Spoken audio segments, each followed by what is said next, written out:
সালাম ফিরানোর পর নিম্নে উল্লেখিত দোয়াসমূহ হাদিসে বর্ণিত আছে। আস্তাগফিরুল্লাহ, আস্তাগফিরুল্লাহ, আস্তাগফিরুল্লাহ। অর্থ, আমি আল্লাহ তাআলার নিকট ক্ষমা চাহিতেছি 3 বার।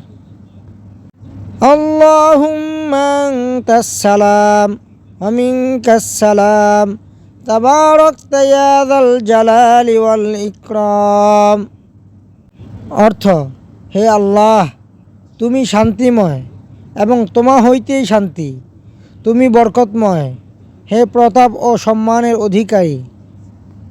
লা ইলাহা ইল্লাল্লাহু ওয়াহদাহু লা শারীকা লাহু লাহুল মুলকু ওয়া লাহুল হামদু ওয়া হুয়া আলা কুল্লি শাইইন কাদির।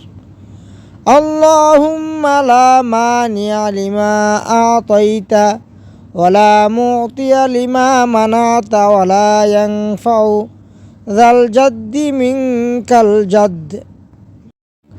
বাংলা উচ্চারণ। অর্থ, আল্লাহ তাআলা ব্যতীত আর কোনো মাবুদ নাই, তিনি একক, তাহার কোনো অংশীদার নাই, তাহারই এই মহাবিশ্বের রাজত্ব, তাহারই প্রশংসা, এবং তিনি সব কিছুর উপর সর্বশক্তিমান। হে আল্লাহ, তুমি যাহা দিতে চাও তাহা কেহ ফিরাইতে পারে না, এবং তুমি যাহা ফিরাইতে চাও তাহা কেউ দিতে পারে না। আর কোনো সম্পদশালীর সম্পদই তোমা হইতে তাহাকে রক্ষা করিতে পারে না। বুখারী, মুসলিম, মিশকাত। তাসবিহ: সুবহানাল্লাহ 33 বার, আলহামদুলিল্লাহ 33 বার, আল্লাহু আকবার 33 বার।